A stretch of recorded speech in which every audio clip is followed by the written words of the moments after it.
मैं किसी को कह सकता हूँ तुम बड़े बेवकूफ आदमी, क्योंकि शब्दों में शक्ति बोल रही थी ना। क्या कहा? तुम बड़े बेवकूफ आदमी हो, ये एक तरीका हो गया। लेकिन मैं क्या कहा उनसे, दूसरे आदमी ने क्या कहा? आप भले आदमी हैं। वही शब्द है। एक से कहा, एक शब्द में क्या कहा गया? बड़े बेवकूफ। एक ने क्या कहा गया? भले आदमी। वो साहित्य की पंक्ति याद करो। एक शब्द करे औषधि, एक शब्द करे मधुर वचन है औषधि, कटुक वचन है श्रवण द्वार हो संचय। इतना छोटा छोटा काम जिससे जीवन में बदलाव आ सकता है, वही काम सभी ने दो बातें बताई, एक तो इंद्रियों वाली बात और दूसरा शब्दों वाली बात। ये बदलाव कर दें, क्या यह संभव है?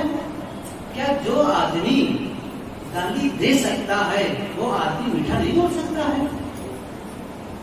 जो आदमी कटु बोल सकता है, क्या वो मीठा प्रेम से नहीं बोल सकता है? बोल सकता है। कब बोल सकता है? जब वो चाहे। और जिस दिन परिवर्तन करना चाहे उसी दिन से परिवर्तन कर दे। यदि वो संकल्प ले ले, मेरे मुंह से अब कटु शब्द नहीं, ऐसा शब्द मैं उच्चारण ही नहीं करूंगा जिससे दूसरों को तकलीफ हो, या तो मैं नहीं बोलूंगा। यदि बोलूंगा तो कम से कम दूसरों को हितकारी बात बोलूंगा।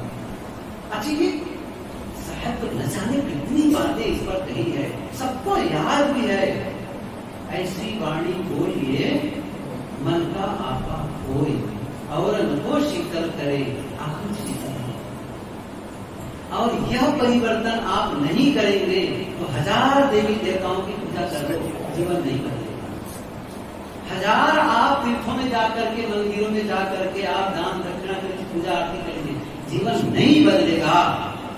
हम शरीर के साधु का कपड़ा पहन लो तो भी नहीं। मैं इसलिए कह रहा हूँ कि साधु के कपड़ा पहनने से जीवन नहीं बदलता। आप कहें बदलता है तभी आप लोग पहन लिए हैं। अच्छा मैं एक बात बताता हूँ, सफेद कपड़े मिलते हैं बाजार में, बहुत से लोग करते हैं। एक काम करना तो 4 घंटे के लिए सफेद कपड़ा पहन के कमरे के अंदर चले जाना, और 4 घंटे रहने के बाद लगेगा बदल गए, नहीं बदल गए, वही रहेंगे। कपड़ा बदलने से नहीं बदल जाता है। आप समझ लीजिए, धोखे में मत रहिए कि अपनी साधु शरीर के कपड़ा बदल जाएंगे, पहन लेंगे बस काम बन जाएगा, क्योंकि चित्त की दशा वही है। इसके लिए काम करना पड़ता है। मेहनत नहीं करेंगे, चाहे वो साधु हो चाहे गृहस्थ हो, वो तेजी की बैल की तरह घूमते रह जाएगा बस। असली मतलब कपड़ा बदलना नहीं, असली मतलब चंदन और तिलक लगाना नहीं, बाल छोटा बड़ा करना नहीं।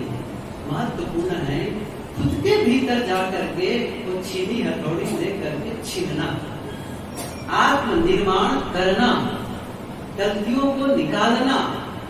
ये जब काम नहीं करेंगे और ये हम कहते रहेंगे मैं बड़ा धार्मिक हूँ, आप धार्मिक कपड़ा पहन के नहीं हो सकते, ये हमेशा ध्यान रखें। चंदन लगा के नहीं हो सकते, माला फेर के नहीं हो सकते हैं। धार्मिक हो सकते हैं चित्त में परिवर्तन लाकर, चित्त को शुद्ध करने से अंतर शुद्धि बहुत जरूरी है। इधर कन्वर्शन, आत्म परिवर्तन, इधर शुद्धि होनी चाहिए, और चित्त की शुद्धि ही जीवन में प्रकट होती है। ये विषय मैं कल कहूंगा इसके विषय में। आज तो बस इतनी सी बातें मैंने कही। हमारे पास औजार है, और मैंने कहा जीवन को सुंदर बनाने वाले औजार कौन कौन से हैं। मैंने क्या कहा? मन, वाणी और ये इंद्रियां। तो मैंने इंद्रियों को उदाहरण दिया, हाथ प्रतीक है, हाथ प्रतिनिधित्व करते हैं, हाथ का मतलब अन्य सारी इंद्रियां। इसी प्रकार से वाणी भी, वाणी का उपयोग कैसे? अभी मन वाली बात मैं कहा ही नहीं। मन में जो सोचते हैं ना, ये तो सबसे गहरे में है, सबसे गहरे में, इसलिए उसको छोड़ता हूं। और ये मन बदल करके अर्थात विचार बदल करके जीवन ही बदल सकते हैं आप। और इसीलिए सतगुरु कबीर की पंक्ति जगत प्रसिद्ध है, बीजक में वह पंक्ति स्वर्ण स्तंभ की तरह है। क्या? एक साधे सब साधे, सब साधे एक जाए, जैसे सींचे मन को फूले। एक मन को साध दो, बस एक मन को साध दो। अब उस मन को कैसे साध लें, ये बिल्कुल ही अलग लेकिन आज थोड़ी सी बात तो बता दें, और कब इस पर विस्तार से मैं बात करना चाहूंगा कि वो चित्त में कैसे हम परिवर्तन लाएं, कैसे उस पर काम करें।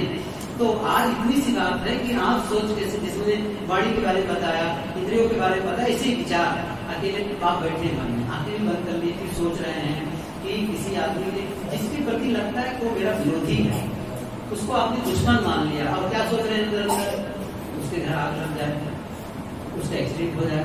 ऐसे सोच सकते हैं कि नहीं मान, सोच सकते हैं, सोचता भी है, उसका ये हो जाए, उसकी नौकरी छूट जाए, ये बहुत सारी बातें सोच रहा है। सही है ना? एक तरीका, लेकिन दूसरा तरीका यह भी है, उसका भला हो, उसकी प्रगति हो, उसकी प्रशंसा हो। क्या ये सोचना गलत है? क्या संभव नहीं? क्या संभव है ऐसा सोचना? जब तक आपका भला कब होगा? जब तक आप दूसरों का भला न चाहें, आपका भला हो ही नहीं सकता। ये दुनिया में समझ लीजिए। मैंने कहा ना, इस विषय को मैं कल विस्तार से बताऊंगा कि कैसे वो आपके चित्त के परिवर्तन की आवश्यकता है, और चित्त की अशुद्धि कितना नुकसान करने वाली होती है, कितना एक प्रकार से जहर है ना, अंदर जहर पाल के रखते हैं, जहर पाल के। अब हमें पता ही नहीं कि हम जहर पाल रहे हैं, और ये जहर ही है जो हमारे जीवन में प्रकट हो रहा है। हम क्या माने, दूसरा हमको दे रहा है, दूसरा क्यों देगा, उनको क्या पड़ेगा? हम तो दूसरों से लेते हैं, बस हमारी दशा कैसी है, जैसे वो रास्ते से भी कोई दुख जा रहा हो ना, दुख नाम का रास्ते में जो दुख का पूरा मिटा रहा है, उसको अरे सुनो सुनो, रास्ता पर यहाँ आओ, हम तो यहाँ बैठे हैं हम तो यहाँ बैठे, ऐसा ही एड्रेस यहाँ है, उसको बुला करके अपने भीतर उतार लेते हैं। सब आदमी है, मतलब इतना सरल सा जीवन मिला है, सुखी नहीं हो सकते हैं। बहुत सरल है सुखी होना, जैसे ही बता रहा, बहुत सरल है, कठिन है बल्कि दुखी होना। अभी पिछले ही जगह कहीं था, तब वो एक आदमी आए थे, वो कह रहे थे, हाँ सत्संग के बाद, रविवार की सत्संग की बात है, जिसके बाद में यहाँ आया, आए कहे साहब बातें बहुत अच्छी लगती, समझ में आने लगती है धीरे धीरे आते आते, और मार्ग हाँ कठिन है, लेकिन बहुत बढ़िया। मैंने कहा भैया ये मार्ग कठिन है, यही सरल है, कठिन तो वो मार्ग है। आप बताइए यहाँ बैठे